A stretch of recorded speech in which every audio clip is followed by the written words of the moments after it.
guys, Harsh here and welcome back to Technolobe. MKBHD always says that good smartphones are getting cheaper and cheaper smartphones are getting good. And this statement holds true better than ever in today's world where we have the phones like the Redmi Note 7 Pro and this one, Realme 3 Pro. I've been using it as my primary phone since the day it came out and I have a lot to talk about it. So without wasting any more time, let's begin.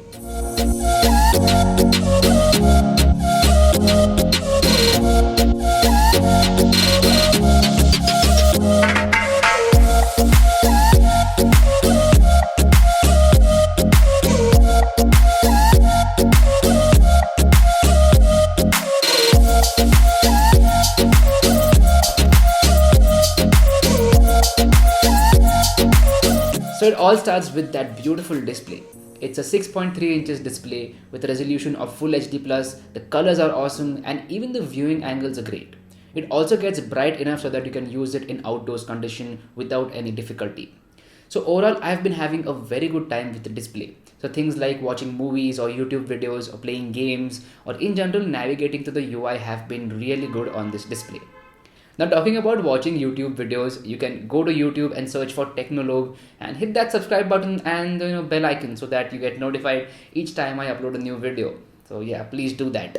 Hashtag shameless plug. But anyway, moving forward, let's talk about the design and build quality. I actually really like the design of this phone. It is very easy to hold in your hand and it is very lightweight because of that polycarbonate back panel, or should I say it's a plastic back panel. I do not like the plastic back panel because in the similar price point, Redmi Note 7 Pro is giving a glass back panel. So that is a con and you should make a note of it. But with that being said, I absolutely love the grey color. It has this awesome gradient look and it looks really good. Like I've got so many comments saying that this color is the best and this color looks so good. Even my friends were like, this color looks awesome. So as far as the colors go, yeah, this phone is really good. But anyway, I also like the fact that this phone still has the headphone jack because it is very important in this price category. One place where I was slightly disappointed is in terms of the micro USB port. Now by no means the micro USB port is bad or anything, but USB Type-C is the future. So I do not have to carry two cables like a micro USB cable and a Type-C cable for two different things. In the future, we'll have to carry only one cable for everything, laptops, smartphones, headphones, etc. And that's why USB Type-C is so important. But nevertheless, the advantage of micro USB over here is that we get super fast charging. So it is an 18 watt fast charging and the charger is provided in the box. Xiaomi. So yeah, it's really good that the charger is provided in the box itself and it is an awesome charger. It will charge your phone really fast, so no worries over there. But what about battery life? This phone has awesome battery life with that massive 40-45 milliamp hour battery and I absolutely love the battery life on this phone. Some people out there have been having battery drain issues, but that's not the case with me. Like any phone in the first week has battery issues, but as soon as you get the first software update and so on, the battery life improves and it has improved for me. And right now I'm getting around 6 to 7 hours of screen on time, on a regular basis, which is really good. Now let's move on and talk about what lies under the hood. So this phone comes with a Snapdragon 710 processor along with the Adreno 616 GPU.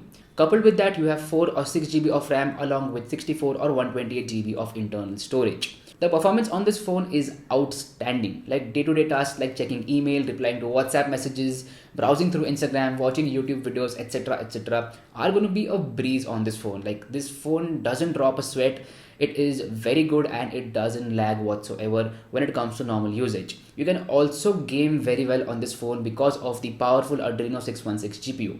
Now, I'm not a game player, I'm not a PUBG player, but some of my friends are and they say that this phone is really good for PUBG. So, I'm going to take their word for it. But still, if you want to have, a dedicated gaming opinion, I would say follow Dhananjay Bhosle. He's the man. I'll drop a link to his channel in the description box below. Now a big part of the performance also includes the software. The software on this phone is very stable, but it is very childish. Like it's very kiddish with those icons and all those things. That's why as soon as I got this phone, I installed the Poco launcher on it and then I changed the icon pack as well because those icons were really kiddish for me. So I don't know if you like Color OS, but it depends upon your personal preference. But as far as the stability of the software goes, no issues over there. It's just a little kiddish in its looks. You know what I mean? Yeah, that way. So that was performance. Now this gets me to the main point about this phone, that is the camera experience. I've been having a really good experience with this phone in terms of the cameras when it comes to low light photography. So this phone comes with a dedicated night mode called as Nightscape, and it is incredible. I've been getting some awesome results, and people kind of don't believe that it's from a 14,000 rupees phone. Like, it's that good. It is way better than the Note 7 Pro when it comes to the night mode, and I've been having some awesome time. You can see for yourself in the sample images that in terms of low light photography, this phone works like a charm. But what about daylight photography? Well, I have mixed feelings over there because of the color reproduction and also because of the white balance. So the colors are on the saturated side and sometimes they feel a little unnatural. Especially if you turn on the chroma boost mode, it feels really unnatural and I do not like it at all. Also, the white balance is almost every time off. It is sometimes towards the warmer side, sometimes towards the cooler side, and sometimes it just goes bonkers. So I have kind of mixed feelings for daylight photography, but it's a good camera. These issues can be fixed very easily by editing the photo, which we anyway do before uploading it to Instagram. So that's not a big issue according to me. Also, one place where this camera shines is in terms of dynamic range. The dynamic range is excellent, and I kind of like that. Now, what about the front camera? The front camera is a super high resolution 25 megapixel front camera, and it's awesome. Now, I'm not a person who clicks a lot of selfies, but still, the front camera on this phone is really good, so no complaints over there. Now, one place where I absolutely love the camera is in terms of video shooting. I've shot an entire vlog on this phone and I've done a similar thing with the Redmi Note 7 Pro. So I'll drop links to both of these videos in the description box below. Go and watch them one by one, and then you will realize that Realme 3 Pro is actually way better when it comes to video shooting.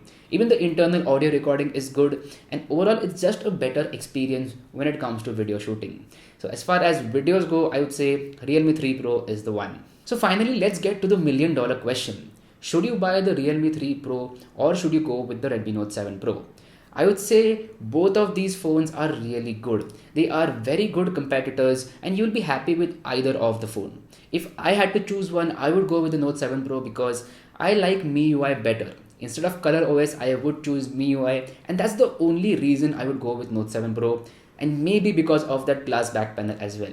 But if you are stuck up on the flash sale thing and you cannot buy the Note 7 Pro because of the flash sale, then I would say just go ahead and buy the Realme 3 Pro because you won't be disappointed.